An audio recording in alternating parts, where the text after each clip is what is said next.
শেখ হাসিনার বর্ণি আর আমাদের এ মালটার বউ দুজন আই লাভ ইউ খেলতে। এ হানা না, যেরাম কুকুর সেরাম মুগুর। খোদার কসম এই খড়কি গ্রামের 200 যুবক 15 থেকে 40-এর ভিতরে এই আহলে সুন্নাত ওয়াল জামাতে ছেলেদের সাথে হাতে হাত মিলিয়ে রাজনৈতিক সংগঠন শক্তিশালী করো।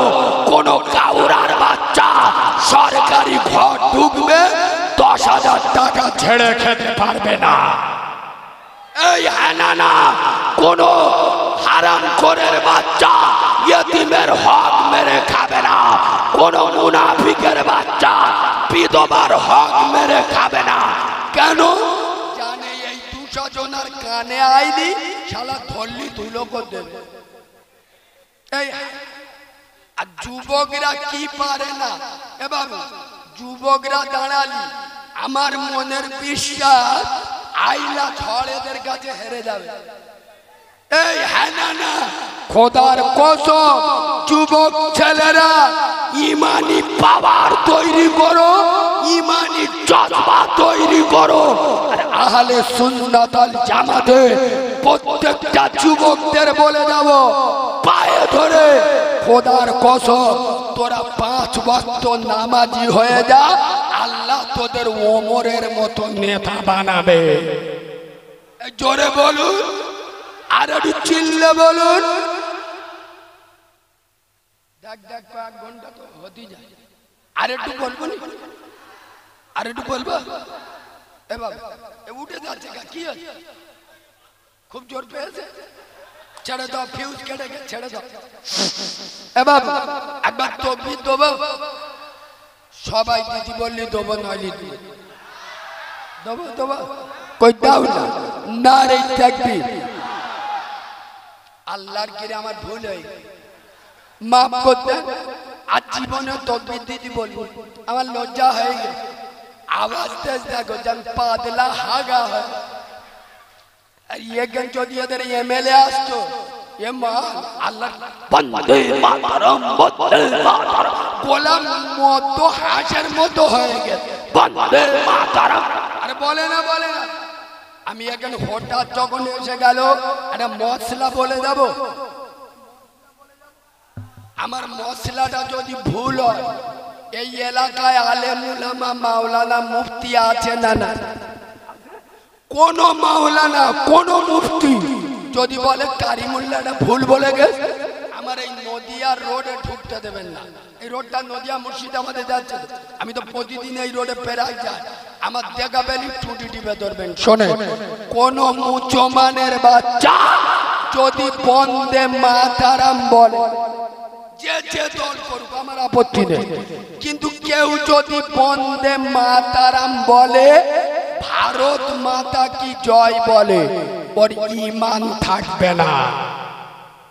কিসের মুসলমান রে এমন স্লোগান দিস তোর ঈমান চলে যায়? আরে এটা যদি কোন মুফতি বলে কারিমুল্লাহ ভুল বলে গেছে, আমাকে ধরে বেঁধে রাখবে। আর যদি এটা সঠিক হয়, আজ থেকে তওবা করে নাও, যে দল করো, এমন স্লোগান দেবো না স্লোগানে আমার ঈমান চলে যাবে। আরে আমরা জয় হিন্দ বলবো, আমরা হিন্দুস্তান জিন্দাবাদ বলবো, সারে জাহাঁ সে আচ্ছা হিন্দুস্তান হামারা বলবো। এই বন্দে মাতার আমার ভারত মাতা কি জয় না বললি ভারতের ভালোবাসা দেখানো যাবে না। এটা আমার ফান্ডামেন্টাল রাইট, এটা সংবিধান অধিকার দিয়ে আমি দাও বলবো, আমি জয় হিন্দ বলবো। ওই জন্য কোনদিন বন্দে মাতারাম বলবো না। বলো ইনশাআল্লাহ। তাহলে একবার তাকবীর দি দেবো তো? এই চেংড়া ছেলেরা দেবো তো? কই দাও না। নারে তাকবীর। আব্বাস ভাইয়ের জলসার এরাম আওয়াজ হলি ও শয়তান হাসবে, কথা বুঝতে পারি? এরাম আওয়াজ একটু ঝেড়ে মারো। নারে তাকবীর। আর আচ্ছা খড়কি দ্বারা ইতিহাস সৃষ্টি হয়ে যায়, আরে ইতিহাসের জন্ম দেয়। একবার মরণ তকবীর দেয়। কি তকবীর? মরণ তকবীর। মরণ তকবীর কার বলে জানো? আমি যে নারাই তকবীর বলবো, এমন জোরে আল্লাহু আকবার বলবেন, টুটি ফেটে মরে যাবে, কবরে যাবে। ফেরেশতা এসে বলবে মান রব্বুকা। ये मालूम बोलते तो रब्बू का फब्बू का वो सब जानी ने, ये कुनी अल्लाह बोलती के टूटी पेटे मरी गई। अल्लाह खुशी হবে না? আমি এই ছেলেরা এই নাম আওয়াজ দেবে, कोई একবার দাও না, নারে তাকবীর। এইবার হচ্ছে আর একটু গিয়ার মারে, নারে তাকবীর। আল্লাহর কি আমার চোখ বুলু হয়, এবার আমার চোখ হলুদ করে আওয়াজ দেয়, নারে তাকবীর, নারে তাকবীর, নারে তাকবীর। ফুরফুরা শরীফালে সুন্নাতুল জামাত, ফুরফুরা শরীফালে সুন্নাতুল জামাত। আল কুরআনের আলো, আরো জোরে আল কুরআনের আলো, আল হাদিসের আলো। ফুলের সুবাস, চাঁদের হাসি, নামাজ পড়তে ভালো। এইটা চিটিংবাজি কথা। আল্লাহর কি জুমার নামাজ ছাড়া নামাজ, এদের আমি বলেছিল এরা একটু চালে ভুল করে। এরা যদি নামাজটা আগে করে ভাইজানের তুলে দিত, ভাইজান থাকতে থাকতে আমি যদি স্টেজে আসতো, তাহলে বাইরের লোক কোটা কিছু কথা বলে। এবার বিরোধী পেয়েছে, নামাজ হয়েছে মাঝখানে, বাইরের লোক চলে যাবে না, যাবে না। আরে ওইটা আরো ভালো হতো। ভাইজানের সঙ্গে তো আমার এখন প্রায় জলসা, ওনারা আগে উঠি পরে উঠি, তবে পর পর রাখবে। এই যে মাঝখানে গ্যাম মেরে দিলে, কেউ মাল পিড়ি খেতে গিয়ে শালির দেখাবে, বললো ও দুলা ভাই এখানে এসো, একবার দরুদ শরীফ পড়ে নেন। আল্লাহুম্মা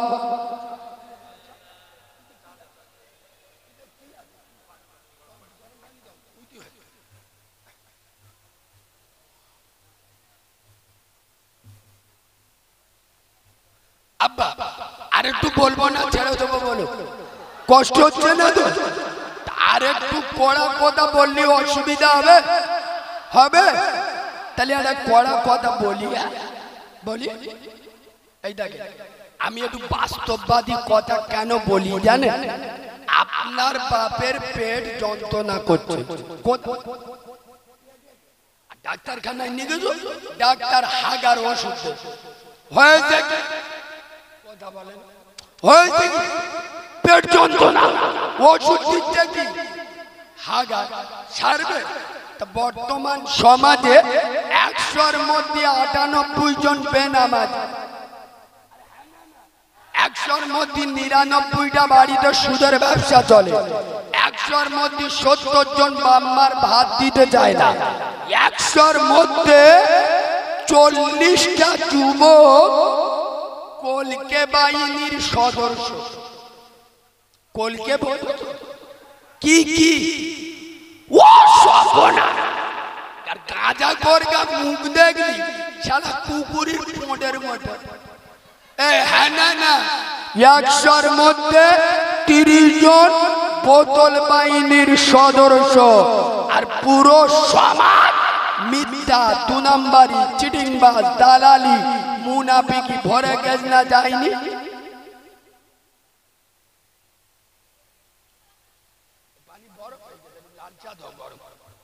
ভাই এই মুরব্বী লোক 2-4টে তো আছে আমার সামনে, আমি একটু সাক্ষী দিচ্ছি। আগে গ্রামে কোনো বিচার সালিশি হলি না, ধরো 2 স্বামী স্ত্রীর মারামারি হয়, ঝগড়া হয়, হাড়ি থাকলে ঢোকাঢুকি হয় না, বিচার হচ্ছে। আগেকার লোক কি করতো, গ্রামে কে মুরব্বী লোক আছে তার থেকে এনে বিচারে বসে রাখতো। সে কোন দলের কোন কালারের কি পার্টি করে ওসব দেখার দরকার নেই। কেন? মুরব্বী লোক বসে থাকলে বরকত হবে। আরে হ্যাঁ না, আরে এখন বিচার করছে কারা? আপনার হাঁটুর বয়সী ছেলে দুদিন আগে বিড়ির পোঁত খাওয়ার পয়সা ছিল না, আর এখন আল্লাহর কিরে বাপ একটা সিগারেট দুবার টানলে ফেলে দিলে, মানে ফেরাউনির ভাইরা বাপ। ঠিক বলছি না ভুল বলছি? এই হারাম করে সংখ্যা বেড়েছে না কমেছে? কড়া কথা বলে যাচ্ছি, এসব ভাষা বাংলার কোন বক্তারা বলে না দাওয়াতের ভয়ে। শোনো, নেতাজি ইন্ডোর স্টেডিয়ামে যখন বাংলার মাননীয়া ওয়াকাফ বিল নিয়ে সর্বপ্রথম ইমামদের ডেকে বলেছিল যে আমি যতদিন বেঁচে আছি ওয়াকাফ বিলকে লাগু হতে দেবো না, তবে এখানে কেউ পাগামি করবে না, আন্দোলন যদি করতে হয় দিল্লি চলে যাও। এটা ইমামদের সবাই প্রথমে বলেছিল। বাংলার শত শত ইমাম ওখানে উপস্থিত ছিল। 3000 টাকায় ইমান বিক্রি করে দিয়েছে একটা ইমাম। হযরত ওমরের উত্তরসূরি দাঁড়িয়ে বলতে পারল না, দিদি আপনি কি বলছেন? এই আন্দোলন তো আপনার বিরুদ্ধে নয়, এই আন্দোলন তো কেন্দ্রের বিরুদ্ধে। বাংলার 90% মুসলমান আপনাকে ভোট দেয়, আর আপনি এদের দিল্লি দেখাচ্ছেন। মানে একটা ইমাম উঠে দাঁড়িয়ে বলেছিল, কথা বলে না, ওখানে বড় বড় মুসলিম লিডারও ছিল, চড়া দামে বিক্রি হচ্ছে, যত লোক দেখাবে তত দাম বেশি। শোনো, বিষয় এমন চুলকে দেবো, একটু পরে দিচ্ছি, ওটা ক্যান্সার রোগ, ও রোগের ওষুধ দিচ্ছি। আপনারা শুধু মনে মনে করে গোশ খাওয়া মোল্লাদের জন্য কি জোরে বলুন। আর আমি এমন কথা বলে দেবো আপনাদের চোখ ধোঁয়া হয়ে যাবে, দেখবেন। শোরের গোশ, কুকুরের গোশ মোল্লাদের জন্য খাওয়া কি? আর জোরে বলুন, হারাম। সব সময় নয়। এদের চোখ হলুদ হয়ে গেছে যে 4 দিন ওয়াজ শুনলু শোরের গোশ, কুকুরের গোশ খাওয়া হারাম। ये মৌলবি আবার করতে এলো রে, বলে সব সময় না। বললুম না, এসব ভাষা বলতে গেলি 36 ইঞ্চি সিনার দরকার। শুনে নাও, এমন জায়গায় গিয়েছো, ভালো করে শোনো, 20-25 দিন কিছু খাওয়া হয়নি, তুমি মরে যাবে। তোমার সামনে শোরের গোশ ছাড়া বিকল্প আর কিছু নেই। আচ্ছা, শোরের গোশ হারাম করেছে কে? জোরে বলুন। সেই আল্লাহ বলছে জান বাঁচানোর জন্য ওই পরিস্থিতিতে, ওই সিচুয়েশনে আমি আল্লাহ হারামটা তুলে নিলাম, হালাল বসিয়ে দিলাম।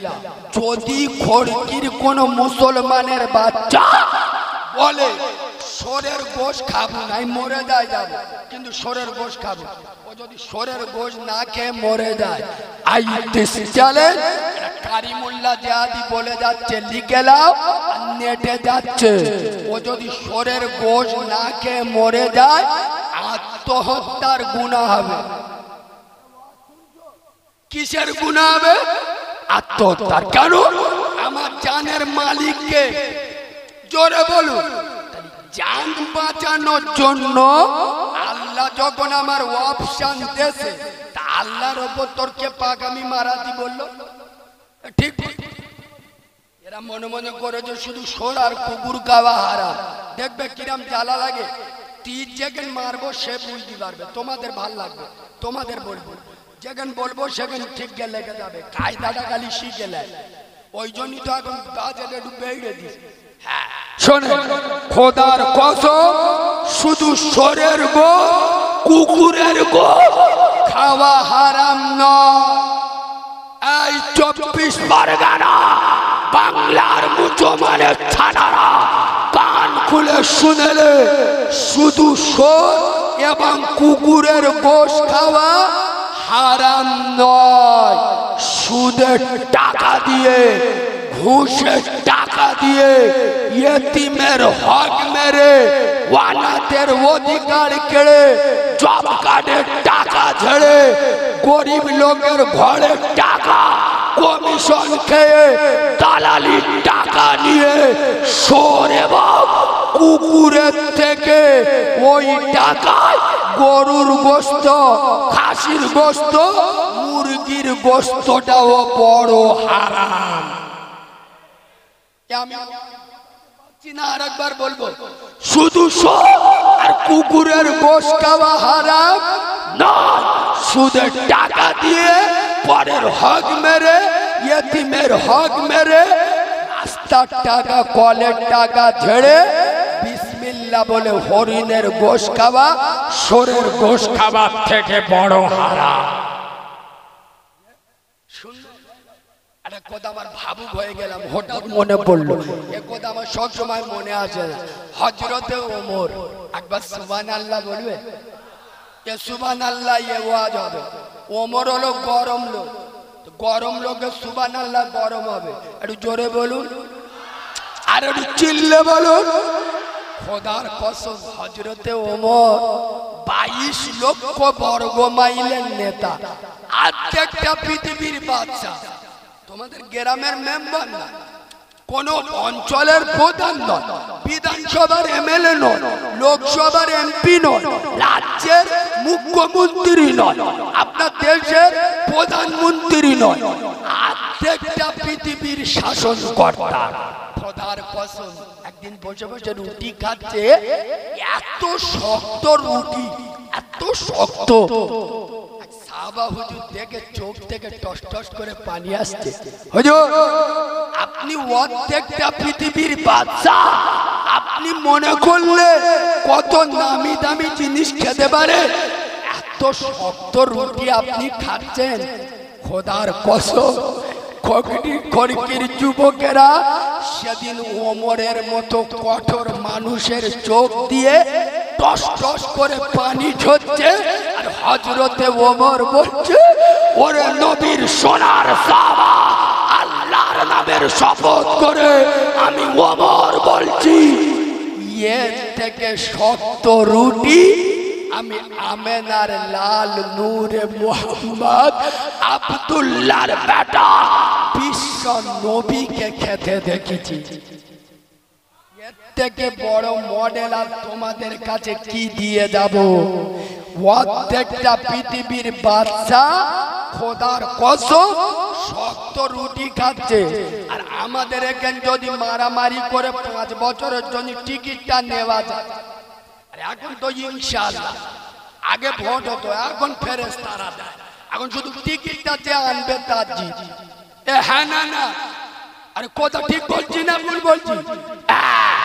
5 বছর যদি মেম্বার হতে পারে, ইনশাআল্লাহ ও 14 গোষ্ঠী বসে খাবে। এ হারামখোরগুলো চিনুন, নবী বলে যাচ্ছে 100 কাফেরের থেকে ভয় করি না, একটা মুনাফিককে দেখে ভয় করি। মুনাফিককে নবীর পিছনে নামাজ পড়তো, আমি কোথাকারকে আলু ভাতে দে, আমারতে বড় দাড়ি, নবীর পিছনে নামাজ। মুনাফিক চিনুন, দেশে গ্রামে মুনাফিক কারা? মুনাফিক থেকে সতর্ক থাকুন। ইঞ্জিলটা একটু গরম করি, লেবু দেশ, লেবু এই তো খারাপ, লেবু বাদ দে দাও, ছেড়ে দাও, আর দিতে হবে, ছেড়ে দাও। ভাই শেষে একটা মেসেজ দিয়ে চলে যায়, আমরা 5 ওয়াক্ত নামাজ পড়বো ইনশাআল্লাহ। জোরে বলবো, হাত হাত তুলুন, এক্ষুনি উল্টো পাল্টা বলবো, সেন্টিমেন্টে লেগে যাবে। ও মোল্লাগা হাত আই বুঝি, এসব চিটিংবাজি হাত। ও প্রত্যেক মাওলানা মৌলভী পীর সাহেব এসে বলে নামাজ পড়বে, এই মালগুলো হাত তুলে বলেছে ইনশাআল্লাহ। এরা যতবার হাত তুলেছে, এতদিন যদি নামাজ পড়তো এরা আল্লাহর ওলি হয়ে যেত। এই যে হাত তুললো ইনশাআল্লাহ, তার মানে না রে শালা, আব্বাস ভাইয়ের সামনে হাত তুলে নামাজ পড়ি না, তুই কোথাকার মৌলভী রে? তোমাদের মসজিদে ইমাম আছে না নেই? আছে। ইমাম সাহেব আনুমানিক কত বছর আছে? আনুমানিক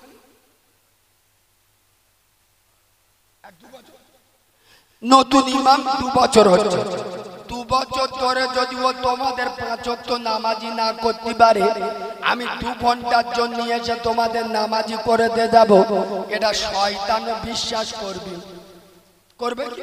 ওই জন্য নিজেরা সারো। তুমি যতক্ষণ না সারবে, কোন পীরের বাপের ক্ষমতা নেই আর কোন আলেমের ক্ষমতা নেই তোমার সারাবে। হেদায়েতের মালিককে, হেদায়েত যদি আমাদের হাতে থাকতো তাহলে রাসূলুল্লাহ কলমা পড়িয়ে সর্বপ্রথম আবু তালেবকে কবর দিত। তবে একটা কথা বলে যাই, নামাজ পড়বো তো সপ্তাহে একবার হলেও। নামাজ পড়বেন কোথায়? মসজিদে। তো মসজিদ থাকলি তবে তো পড়বে। কথা বলে না, থাকলি তো পড়বে। মাদ্রাসা থাকলি তবে তো ছেলের কোরআন শেখাবে। আমার আগে আমি এসে শুনছিলাম ভাইজান ওয়াকাফ বিল নিয়ে 2-4 কথা বলছিল। আমার একটু আলাদা বলবো, আমার দিকে সকলে তাকা। আমার হাতে এটা কি? আর সবাই যেটা এক বাক্যে বোঝে সেইটা বলুন। রুমাল। কি বলুন? জোরে বলুন। রুমাল। এই রুমালটাকে রাখবেন, খুব গুরুত্ব দিয়ে শোনেন। আমার মোবাইলটা এই রুমালের উপর রাখলাম, আমার ঘড়িটা রুমালের উপর রাখলাম, কিছু টাকা রুমালের উপর রাখলাম, আমার কলমটা রুমালের উপর রাখলাম। খুব গুরুত্ব দিয়ে শোনেন। আচ্ছা, আমি যদি একটা জিনিস তুলি, একবার মোবাইল, একবার টাকা, একবার কলম, একবার পয়সা, সময় লাগবে না? লাগবে না? আরে একটা তুলতে গেলে সময় লাগবে না? লাগবে না? তার থেকে সোজা বুদ্ধি কি?